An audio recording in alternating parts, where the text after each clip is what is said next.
Welcome into Survivor Analytics, the show that aims to find the perfect Survivor strategy. I am the true expert, Clyde, and this week we have another expert with us. You can probably tell that the general IQ of the podcast feels higher, and that is because we have Abby joining us this week in place of Jack. Abby, how is it going? Oh, it's going great, and not you roasting Jack like right off the bat. That's perfect. So yeah, going great. How are you? I'm doing great. First time for you on the podcast in this kind of one-on-one format. You're in our fantasy league, and since this is your first time here, I wanted to kind of just ask you some questions on your thoughts on the season at large. So if you're hopping in right now, we are covering episode 9 of Survivor 46. Abby, what have you thought of this season so far, like in the grand scheme of Survivor and compared to the other New Era seasons?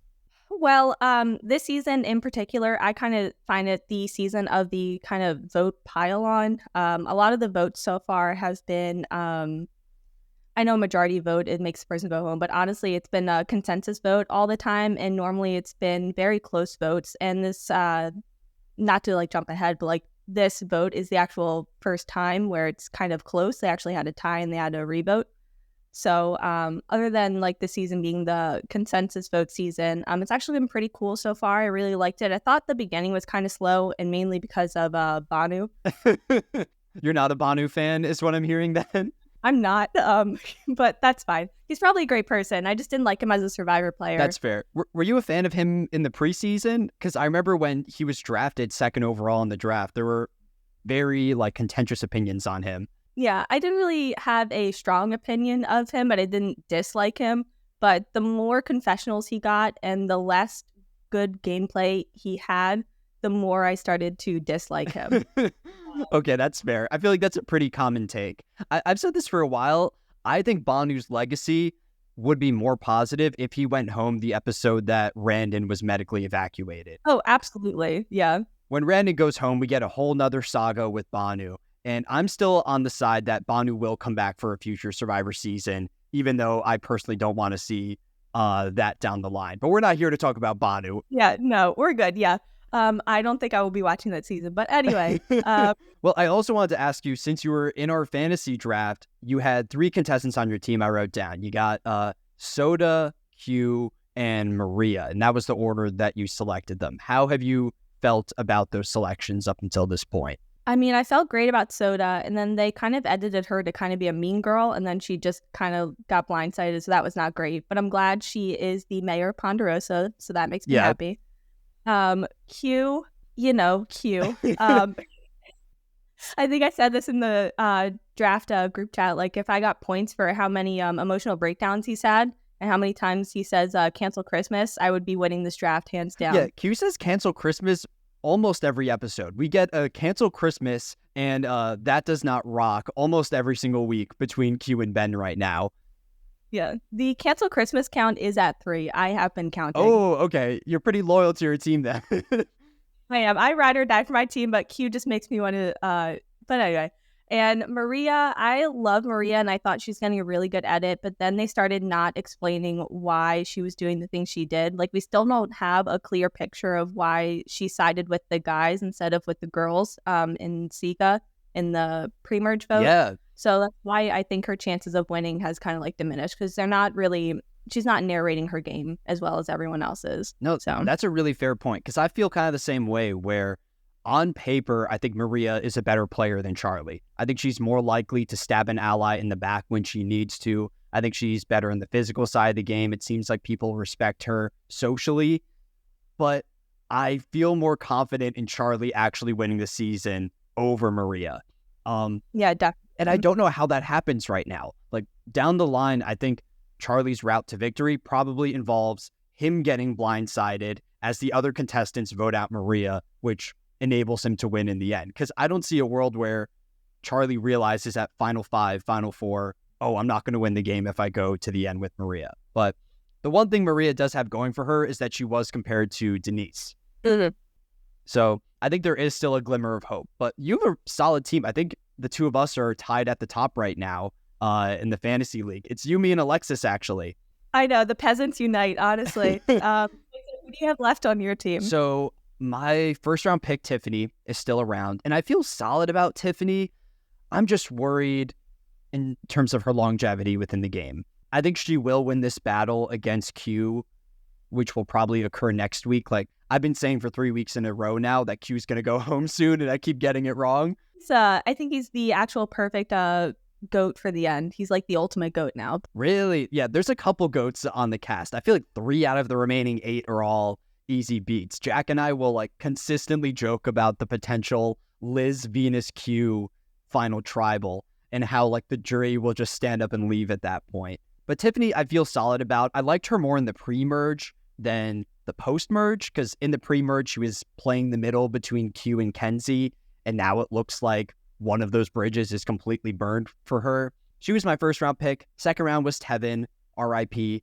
I was devastated when Tevin went home, and I hope he gets invited back for a future season, but I just question it since he got 10th place. Third round pick was the last pick of the entire draft, which was Ben. And I don't think he's a great player of Survivor, but I love him on the show. I think he's a cartoon character brought to life. And I don't know if you follow him on social media, but this guy is going around and meeting up with like every Survivor legend. He hung out with Parvati a week ago. He was with Terry Dietz and D on Terry's plane. So the fact that Terry's plane? Yeah, Terry is a pilot, which I did not know from his original 2 seasons. So it seems like Ben is getting all the publicity. Maybe that's a sign that he's a winner and all these former winners or like popular contestants want to meet up with him. Or he's just a cool guy, which is understandable as well. Yeah, no, I think Ben is just a cool guy because he does not have winner energy and they have not been editing him like a winner. I've been kind of reading the edit too much this season. That kind of spoiled the episode for me this time, but we'll talk about that later. So. Oh, okay. So we can actually hop right into the episode then. We start with the contestants returning from Tribal Council. And the big question from last week was, how did Abby's pick Q decide to tell the players that he wanted to quit the game? Like, was this a genuine move by him, or was he trying to create chaos at Tribal Council? And based on the edit here, it looks like Q genuinely wanted to leave the island, and he was forced to stay there. What did you think about this entire disaster with Q and how he plays this situation?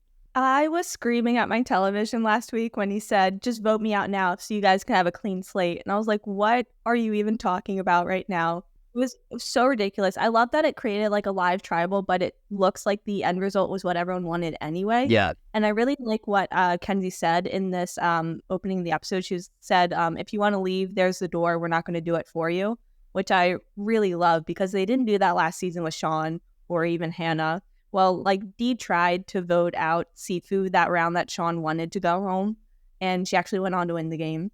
So, but I just really like how this entire cast was basically like, we're not going to do your dirty work for you. If you actually want to quit, do it. And we get that scene of some of the players. I don't remember the exact group. I know Tiffany was there, and they all say that if Q reaches the end, they're not going to vote for him to win. So you kind of hinted at this earlier. Do you think that Q is the prime GOAT now of the cast, like most likely to be taken to the end as a 0 vote finalist? Initially, in the beginning of the episode, I kind of thought so. And he did what he needed to. He kind of like laid low. And I think he tried to do some damage control, but he saw I wasn't really going anywhere. So then I think for the rest of at least the next day, he just kind of laid low and just tried to see what everyone else was doing instead of trying to drive the votes like he has been for this entire season. But, you're actually right. I feel like this was the first week where he did not need to be at front and center during all of the like pre-tribal council discussions. Yeah, and I actually think that's like a sign of a good player. I know I'm talking about Q right now, but like sometimes you need to know when to put your foot on the gas and when to kind of like step back and like just kind of cruise and just let someone else take control, right? And I think he did kind of do that because he knew, okay, I kind of used up all my social capital. Let me just lay low for a bit and see what else can happen next round. Let me just get through this vote. But I do think if he can continue to lay low and maybe try to rebuild those relationships, he could eventually maybe get a vote or two in the end, but I don't really see a path for him to win at this point. Yeah, I think I agree with you. I don't know if he's the most likely GOAT. Like, I'm sticking with the theory that Venus is the 0 vote finalist, given how she's portrayed in the edit and given how bitter she seems on Twitter after the show. Yeah. But Q is up there for probably second most likely in my book. We even get a scene of him attempting to rework his relationship with Kenzie, and Kenzie shuts him down immediately. So I think there's a chance that next week we get a unanimous vote against Q. It's probably the least entertaining outcome, but I just don't know who is left on this island that would genuinely want to work with him, because Tiffany and Kenzie are for sure a no-go. Ben seems like very upset with Q in confessional this week. Like, this is the first angry Ben that we've gotten all season. Most of the time he's just there by the beach yelling cowabunga, but this is the first time where he seems like actually upset with another player. So I just think Q's options are limited. Maybe if Maria and Charlie pick him up, he can make a deeper run that way, but they might be his last hope. Yeah, I agree. In the preview for the next episode, you see like Maria talking to Q, and I was like, oh, not my draft team talking together. That would be great if they could work together. But yeah, I honestly think at this point, like, who's going to waste a round on voting Q out? If everyone knows you're not going to vote for him at the end, let's try to get out these big targets. And I think, honestly, that's his way to get to the end. And then if he can say that that was his strategy, maybe they might turn around and try to give him a few votes. But I think that is probably his path at this point. And to be fair, I think he has a chance of getting the Hunter vote, who is now on the jury. He has a shot at the Tevin vote, probably not the soda one right now. But it's not like I keep going back to Venus here, but I feel like Venus has multiple people right now that would not vote for her under any circumstance. I don't see any three of the people on the jury right now voting for her, regardless of who she sits next to it in the end. Whereas Q has like at least a 10% chance, which is something when you go down to the bottom tier players here. Looking to the next day, we get this scene of Hunter and Venus having a little feud on the beach, where Venus basically approaches Hunter and mocks him for being left out of the plan the previous tribal council. She calls him Mr. Strategy, and when she asks him, like, why did you vote for me? Hunter is straight up with her and basically says, well, no one else would be upset with me if I voted against you except you, and you're upset no matter what. I went back and forth on this, on whether or not this was a good move from Hunter's perspective, because you can't really finesse your way out of that situation once you vote against Venus. But I think his logic is sound. Like, I don't think there's anyone else on the island that was furious with him for that vote. The fact that he was targeted later is more of a symptom of him just being left out rather than who he cast the vote against. But what did you make of this Venus-Hunter battle on the island? Well, Hunter's been kind of alienating to Venus since the beginning. Like, if you look back at their Nami days, like, he barely like talked to her, and if he did, he was very like short with her and didn't really converse with her. So I think that him carrying this attitude didn't do him any justice, really, because looking forward, he actually went to kind of beg her for her vote. Yeah. If you want to have the avenue to work with anyone in the game, because you don't know when your time is up, basically, then you need to be nice to people, even if you genuinely do not like them. So by him saying, like, he could have lied and said, oh, that was the last name that I heard, or the last name that Tevin and I heard. You don't have to like straight up say, I don't really like you, that's why I kind of voted for you, and I didn't think anyone else would be mad, you know? Yeah. So that's alienating her further. I think with this conversation, Hunter really pivoted away from my original perspective of him, where preseason, I said that Hunter was like the Tommy Sheehan of the cast. He was the teacher that would get along with everyone, be a high-quality social player.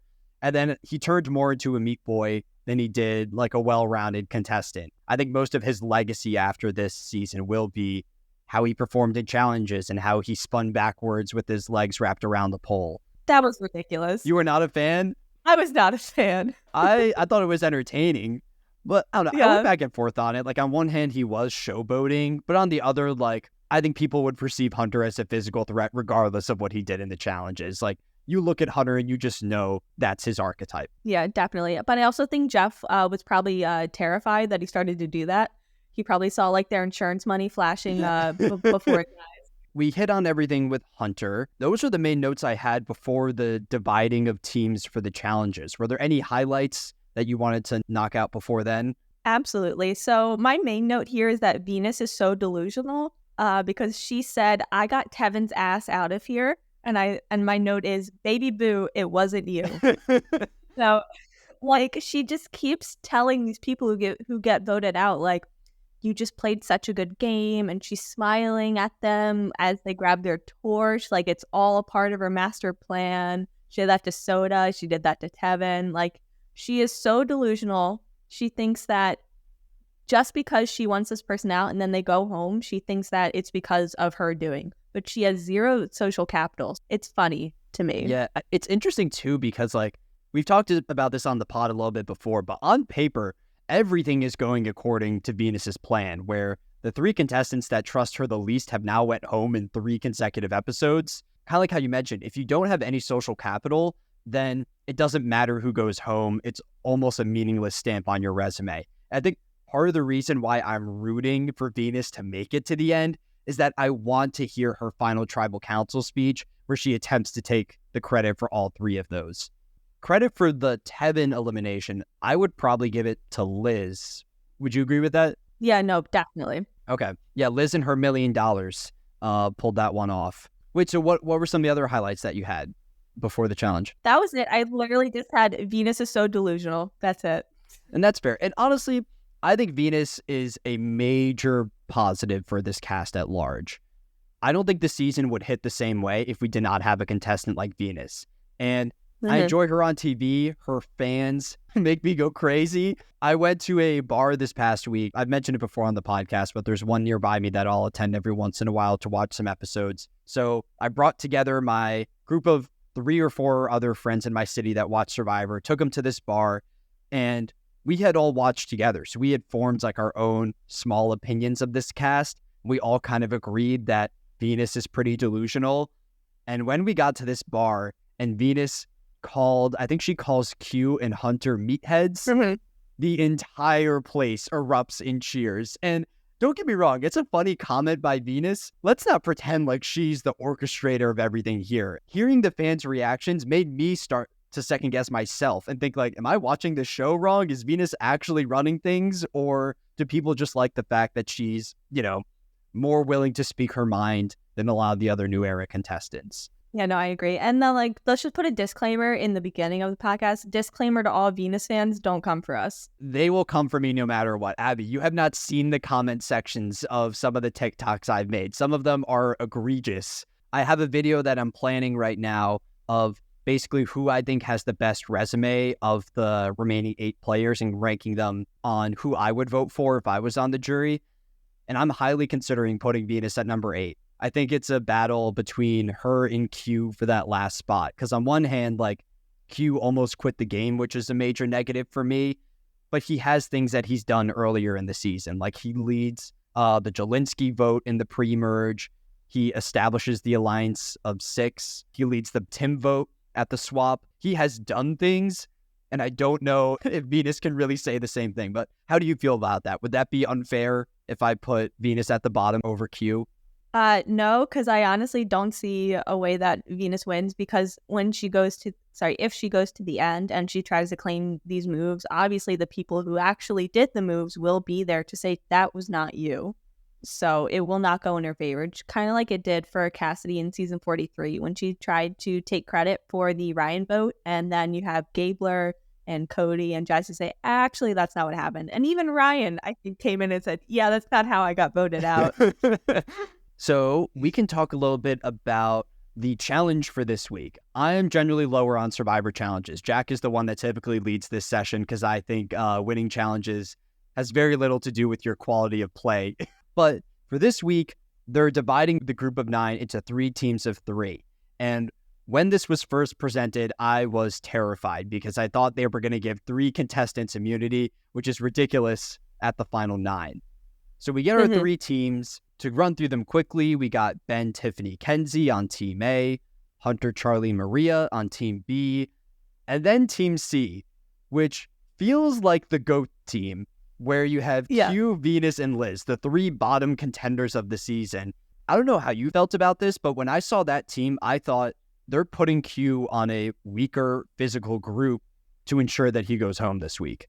I don't think it was that. I just think they were going kind of like the Sega tribe in the beginning of the season, just going based off of vibes. And literally no one wanted to talk to either Q or Venus. So they just put them on the same team. They were like, we don't want to deal with you at all. And then Liz just got lumped in with them? Yeah, I think so. They were like, oh, forgot about Liz. Yeah, Liz, you can go on this team too.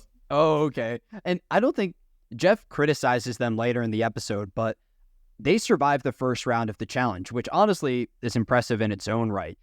I kind of wish that they went out first because I have no clue what that trio talks about on the bench during the challenge. I can't think of a single thing that the three of them have in common other than Venus and Liz being on the same original starting tribe. Like, Hugh is your star athlete. I don't even know what Venus does outside of Survivor other than complain. I think she's a data analyst. Really? Okay. Yeah. I thought she was doing, maybe it's my own bias leaking in. I thought she did like some kind of modeling or something like that beforehand.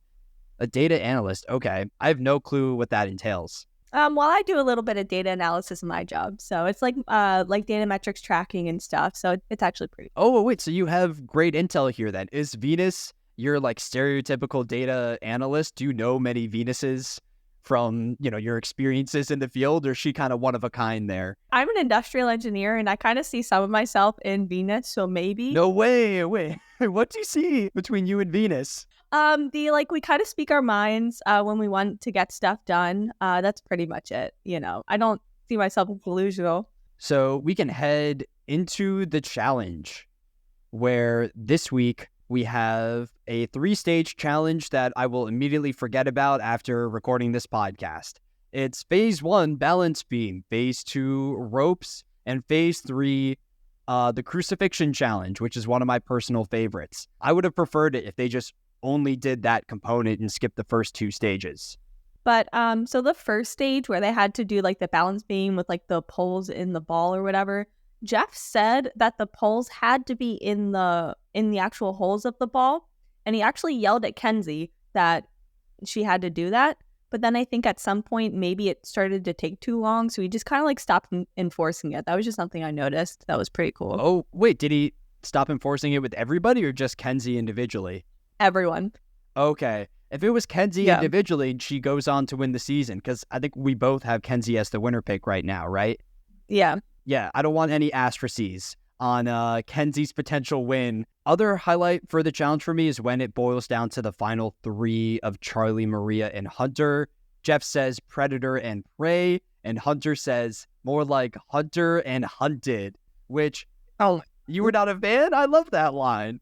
Like, Hunter, you're trying not to obviously he's trying to put a target on his back. I mean, he wins challenges hands down, helped his entire team basically get through the pre-merge by winning all the challenges. And then he showboats and hangs upside down off of a pole. And then he says hunter and hunted. I don't know, his whole entire game was to kind of lay low, and then he does stuff like this. So whatever.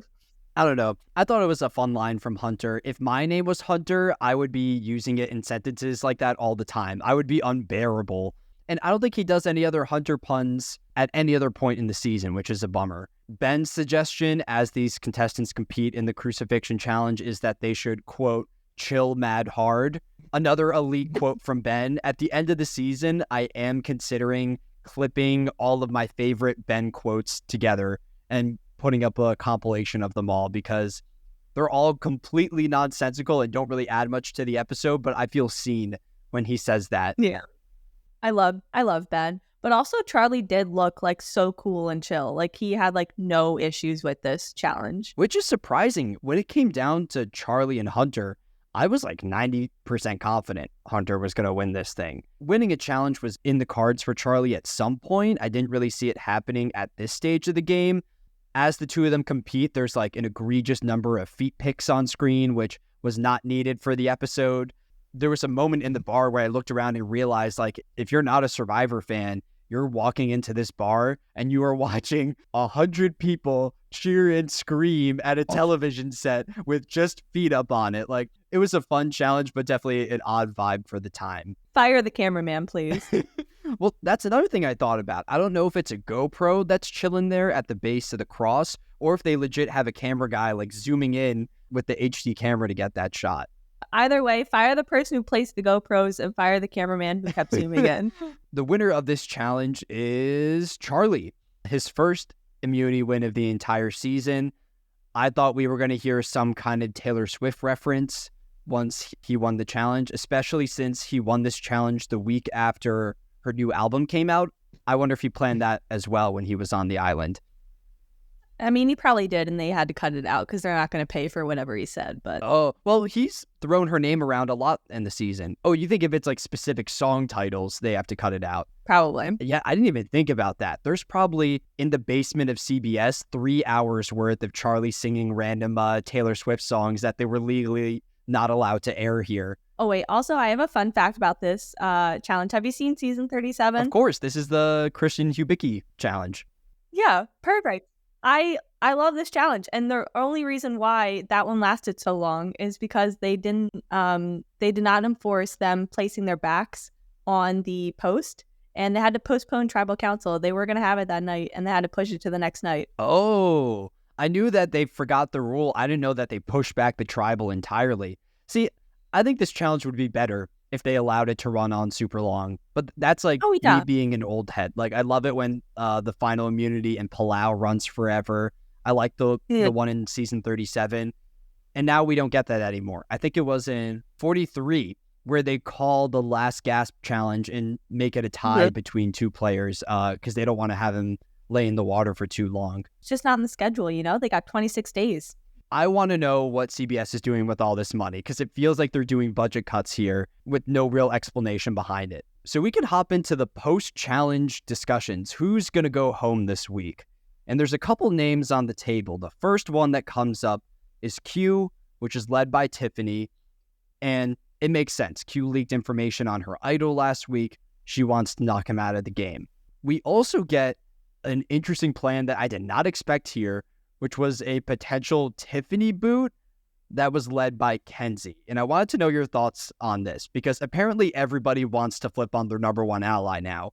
Yeah, like not only is this the season of consensus votes, this is also the season of getting rid of your number one ally way too early. Like it's like what is in the water this season that they want to get rid of their best friend? Like, I mean, Tevin wanted to get rid of Soda for absolutely no reason. She was like a ride or die fan for Tevin. And now Q wanted to get rid of Tiff. And now Kenzie wants to get rid of Tiff. Like it's ridiculous. Does this say anything about Tiff as a player? The fact that like the two contestants that she theoretically is closest to from Yanu are so eager to flip against her back-to-back weeks? I honestly think it's not about the fact that Tiff is such a good player. I feel like they're doing it for the shock value because I feel like they want to boost themselves. And since Tiffany's such a likable player, it's not that she's a threat. I think it's just, oh my God, no one will expect this, or like this will really be like a big move on my resume. Yeah, it feels a little bit like Survivor Second Chance, where that season when I watched it, I had such a difficult time predicting where the vote was going to go because there was no real loyalty from round to round. And it's the same way here. It's so different from the other New Era seasons, especially the ones that we've covered on this podcast, where like in 44, you have the Tika 3 running the show. In 45, you have the Reba 4 running everything. And I don't know if this season has a legendary alliance that will stand the test of time afterwards. I think we'll have some very memorable characters, but I don't know if I'll look back and be like, oh, remember the Yanu 3? But Kenzie attempts this plan against Tiffany. It makes me worried for Tiffany in the long run as a proud Tiffany owner on my fantasy team, because if Q's willing to flip on her and Kenzie's willing to flip on her, who's her next closest ally in the game? Like, as far as the edit is concerned, it's really only Kenzie and not much else from there. So I think there's a world where she wins the battle against Q and then she goes out soon after. Yeah, I honestly think getting rid of your number one earlier than 7 is way too early, because right now this was the final 9, right? There's way too many votes in between now and the final 4. It's just there's way too much room for error. And I think Tiffany's too likable for people to really flip on her. And the fact that now everyone knows she has the idol, and the fact that she was able to kind of bluff this round and kind of get away with it. Do you think for Tiffany next week, does she need to play the idol now going into final 8? I mean, probably. But so that got her one idol got her through 2 rounds with everyone knowing about it. And if she does play her idol, then that is the last idol that is in the game right now. Then it will be re-hidden. So, and she knows what to look for an idol, so she could possibly find another one again. That'd be great for me. How do you feel about, because I mentioned earlier that there aren't very distinct alliances on this cast. And I do think we have 2 solid pairs of Maria Charlie and Tiffany Kenzie. How do you feel about each of those duos in terms of their dynamics and their longevity in the game? Well, honestly, I thought Kenzie and Tiff were kind of like ride or dies, but not. I mean, this episode clearly proved it otherwise. I think Tiff still rides for Kenzie, but once she finds out that Kenzie was gunning for her, I do think Tiff will, instead of gunning for Q, she'll instead gun for Kenzie, because that's more. I feel like she felt closer to Kenzie, so she'll feel more betrayed by that. So I think she'll go after her next rather than Q if she hears about that. So I don't think that duo will be a duo for much longer. Maria and Charlie, though, I do think they are a team that can definitely last, because they've really been able to prove to each other that they can trust each other. They haven't really turned on each other. And they always come, no matter what happens, they always come to the other person and say, what do you think about this? Yeah. Rather than going off and deciding what to do. They always come back and talk to each other. I think it's a good sign, too, that the edit always highlights the office hours between Maria and Charlie. We get another one of those scenes this week. We need to talk about Hunter. We've discussed all the other targets going into this tribal. We hit on Tiffany, we hit on Q, but Hunter comes forward as a name.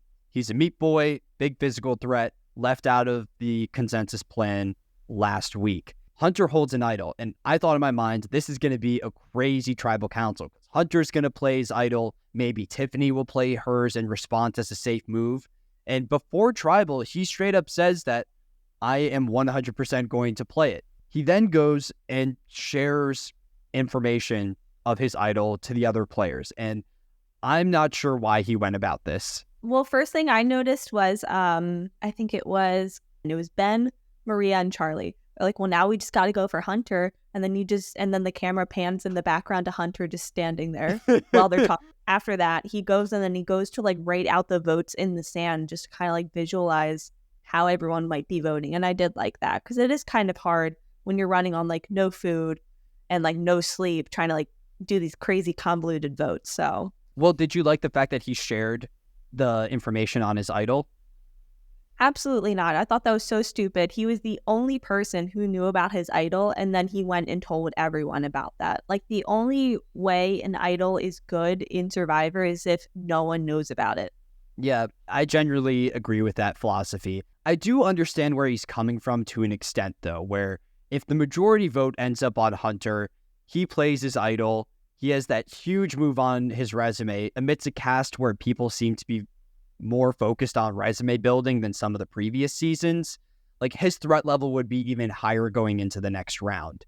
I wonder, you tell me what you think about this. I think the ideal outcome for Hunter here is that he gets the majority vote away from him and he incorrectly plays his idol. Because if he's going into the next round with that thing still in his pocket, he maintains his threat level amidst the cast. But if he has like a perceived failure in front of everybody, then he can go into the next one with a new group and not be perceived the same way. True, now he's taken the target off of his back, but now he's taken all of his winner's equity out of the game, right? Like, unless if he can spin it at the end, like, oh, I did that on purpose. But I think this cast might have a hard time believing that he did that on purpose, like shifted the votes another way, and then incorrectly played an idol to kind of lower his threat level. I don't think they'll see that as a game move. So, like, in theory, I do think it is probably a good idea, but I don't think it would work out that way. It depends who he sits next to at the end, right? If he's next to a Maria, a Charlie, he loses to them. If he goes to the end with Venus and Liz, I don't know if a mistake like that would really hurt him that much in the long run. Like, what he should have done this round, if he did want to talk about his idol the way that he did, he should have did it how Tiff did, where she said, I don't know, now that everyone knows, I just got to play my idol. Like, he has to play it cool like she did, not desperate like he did. Yeah, I think that's a fair point. It's weird. Like, we have two idols in the game right now. Both of them are known by everybody. Last thing I'll hit on with Hunter before Tribal Council is I love this conversation between him and Venus. Correct me if I'm wrong. Is the Merge tribe on the Nami camp? I think so, yeah, because I remember those stairs. That's where he found the idol. Yeah, so the two of them have been together on this one beach now for a crazy number of days, a full 2.5 weeks, I think. Just not much when you compare it to other seasons of Survivor. Oh, Lord. Yeah. But regardless, they've spent every moment of the show together, and it's kind of reaching its peak where this feels like the first time in the game where Hunter's fate lies in Venus's hands, because the entire pre-merge, Venus was kind of at Hunter's mercy, where if he didn't want to excel in a challenge, he probably could have thrown one of those things and it would have been either Venus or Soda going home. He straight up asked Venus, like, will you just play ball with me this one time? And she is very offended by the question. I don't know how you felt. I think going into Tribal Council, I was leaning towards a Q elimination. I was leaning towards, I thought an idol was going to be played, and I thought that they were just going to go with voting out Tiff. That's what I honestly thought. Dude, that's a sign of a good episode, that like we both had completely different ideas of who was going home and we were both wrong. But I love how so when Hunter's running around the beach telling everyone that he has an idol, that's like you can tell how last minute that plan is, that everyone's trying to like figure out what's going on, because one, the sun is going down, and two, the interviews with Tiff and Q are stand-up interviews. Like that never happens for these confessionals. And then one thing that I noticed, this is where I was kind of like reading the edit, I was like, you can tell that Kenzie kind of makes it through this tribal because of the daylight in her interview while she's talking about these last minute plans, right? So because all this, you think it's from like the following day? All this is going down as the sun is going down, but her interview where she's talking about this stuff that's going on right now has like broad daylight. I don't think so. I did not connect the dots on that. Man. Yeah. See, I think I read the edit closely. I got to take more notes on it. But being in the bar did not help, though. I couldn't bring my notepad with me. I felt like if I did that, no one would really respect me. Yeah, no, that's hard. You can't take notes in a bar. I'm down to head to Tribal if you are. Yeah, no, I'm ready. Let's start with the biggest highlight, at least for me. Tevin's fit is fire. I don't know. It's a blue blazer and yellow pants.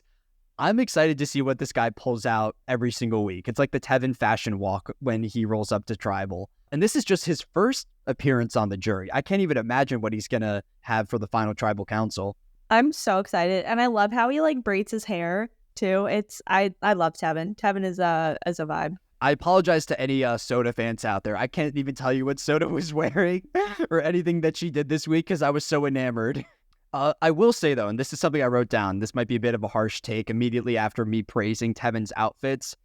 It is one of those fits that if you go on Paramount Plus in like 20 years or on like Survivor 70, it's one of those fits that will probably not age too well. If you go back and look at those early seasons of Survivor, what people wear on the jury, it looks a little bit ridiculous. Same thing with the reunion episode.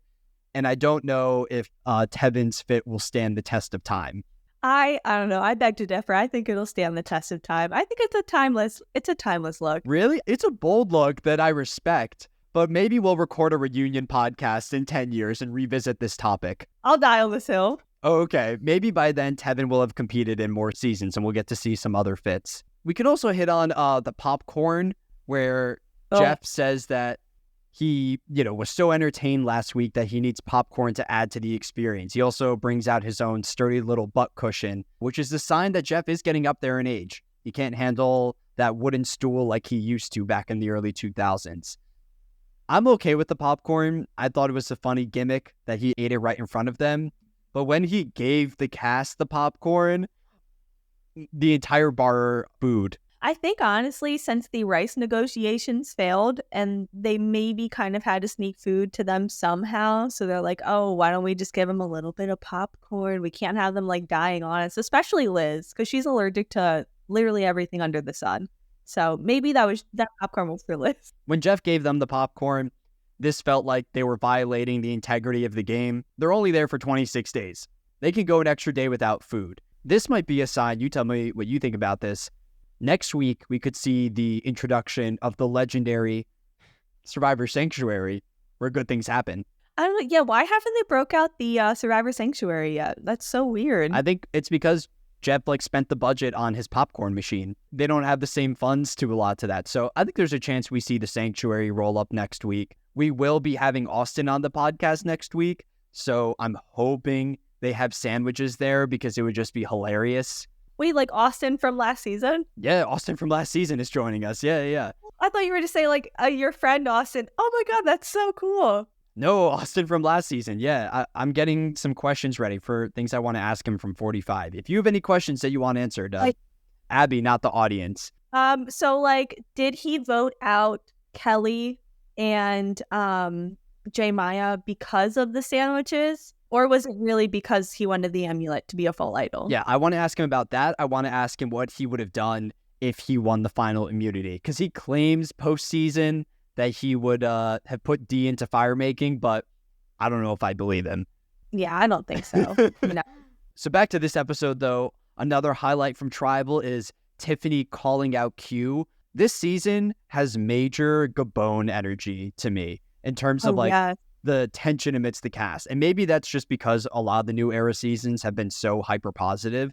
But I enjoyed this. Like, this was one of my favorite tribal councils in general from the new era because of how tense it was. No, it was beautiful. Like Q said, I haven't been talking to anyone all day. And then Ben of all people comes in and said, yeah, it's been nice. Yeah, you don't expect Ben to have those lines, but he'll just throw them out there every once in a while. Kenzie describes the Yanu 3 as getting breakup bangs, which I was a major fan of. I complained about Kenzie earlier in the season because she is the hairdresser of the tribe. And outside of doing some cool fits on her own, she hasn't talked about her profession as much as some of the other players. So having the slight hairdresser reference meant a lot to me. Yeah, I was cracking up when she said breakup bangs. It was beautiful. I'm good to head to the vote if you are. One more thing, actually. So, I have this little exchange written down. So, Q, I feel so comfortable right now. And Jeff says, so if everyone was talking about voting you out right now, you'd be okay with that? And then meanwhile, in the background, they're literally talking about voting him out. Yeah. He's like, Jeff, I'd pick up my torch and bring it to you. Like, what? Well, it's weird. I don't think Q's quitting anymore. I think that was just a phase for him. But his vote this week is very questionable. Like, so we get the first vote, right? And it's a 4-4-1. 4 on Hunter, 4 on Q, 1 on Ben. The single vote against Ben comes from Q, which follows his storyline from the entire season, where Q does not want to follow other people's plans. He wants to go to the beat of his own drum. But wait, actually, so he actually is following Hunter's plan. Because if you remember from the beats, the last plan that Q probably heard, because no one's talking to him again, is that Hunter said, let's vote for Ben. But the fact that he votes against Ben, like, I know Hunter will get a lot of flack online this week for not playing the idol, but that's a huge move from Hunter that he was able to convince Q to flip his vote at the last second, which theoretically would have saved him if he was able to just pull one other person onto his side or get that idol correctly. We get the tied vote. Going into the revote, where were you leaning? Because you said you thought Tiffany before Tribal Council. Yeah, so after Hunter did not play his idol and then we go into a tie, I was like, all right, Hunter's done for. Because, like, they're not going to... When Hunter was asking everyone, oh, is it, like, who are we voting for? Is it Q? And they say, yeah, it's Q. Yeah, it's Q. People who said, yeah, it's Q did vote for Q, so they weren't lying. But they just didn't say the other half is voting for you, basically. Yeah. So, like, okay, they were just placating him. It's Hunter, basically. So Hunter goes out here. I got you with a Hunter epitaph. So we'll roll with R.I.P. Hunter, class is dismissed. He's a history teacher, is it? Science teacher? I think history, maybe. Whatever subject he teaches, those kids are going to cook him. Oh, for sure. That's got to be brutal. I've been around little kids and middle schoolers before. Like, I did my pediatric rotation a couple weeks back. And if kids think you're lame for something, they've no issue just telling you straight to your face. So I think it might have been a rough day for Hunter immediately going back into the classroom. Oh, absolutely. They roasted him alive. But were you sad to see Hunter go? How did you feel about the Hunter boot?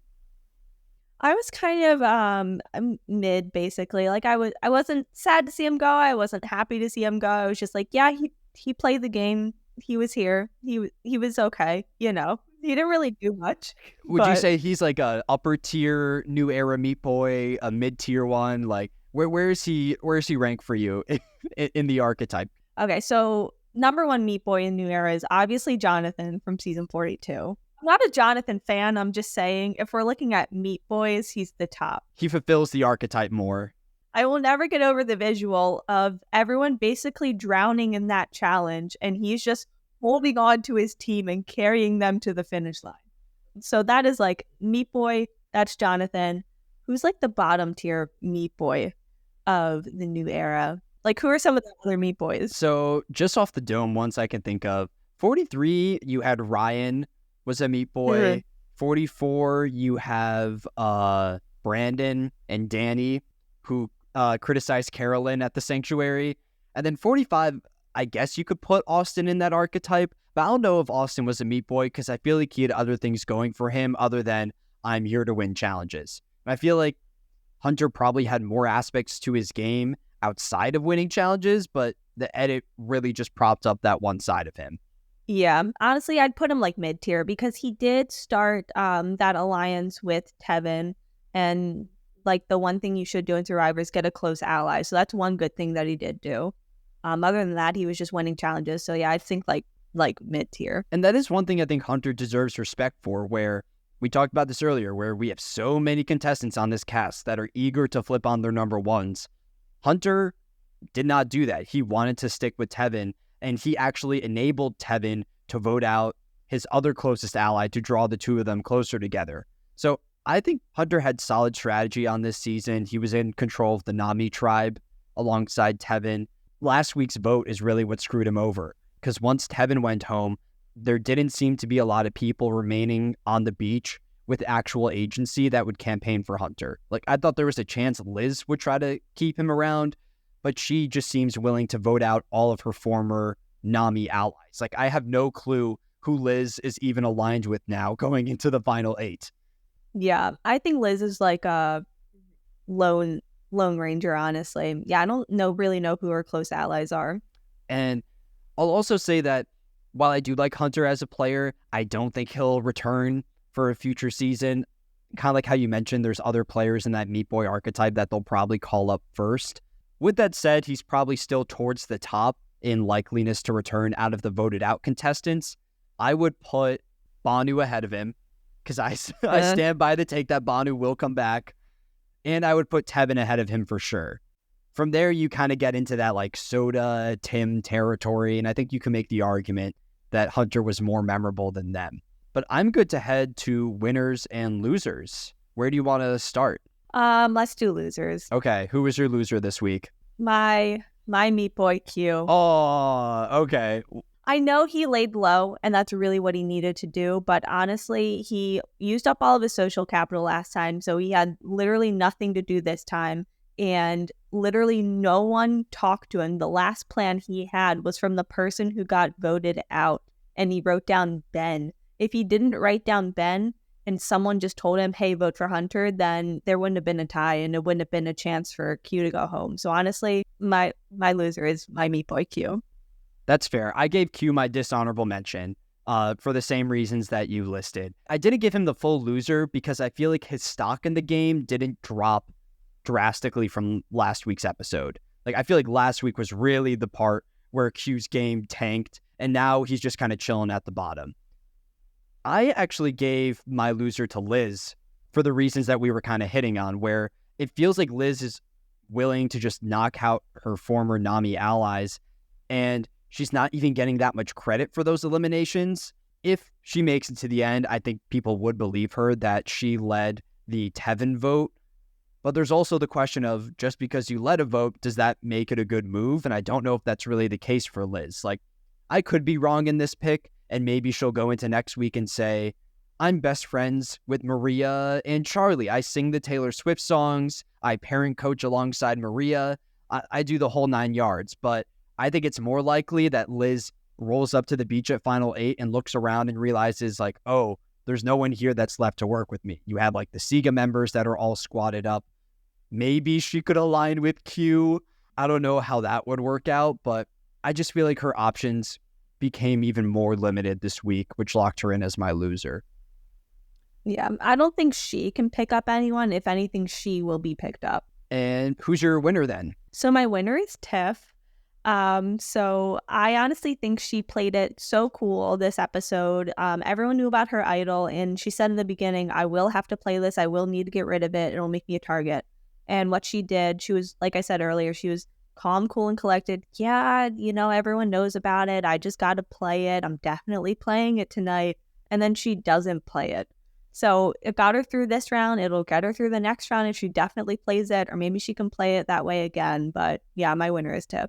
So I'm logging that now. I keep all of the stats from our winners and losers, and I have like this big Excel sheet where you can actually sort to see like who has the most winners and losers in the history of the show. So your picks go in the place of Jack this week, which is great because I feel like these picks are way more logical than they normally are. I went back and forth on a couple contestants for the winner. I debated giving it to Kenzie, not because of her read to eliminate Tiff, but because she received just an egregious amount of screen time.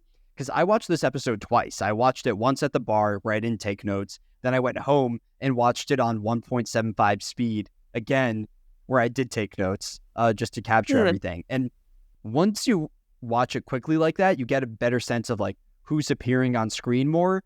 And it was absurd how much Kenzie was there. But I ultimately landed on Charlie as the winner. He defeats Hunter in the challenge, which is a major reason why Hunter goes home.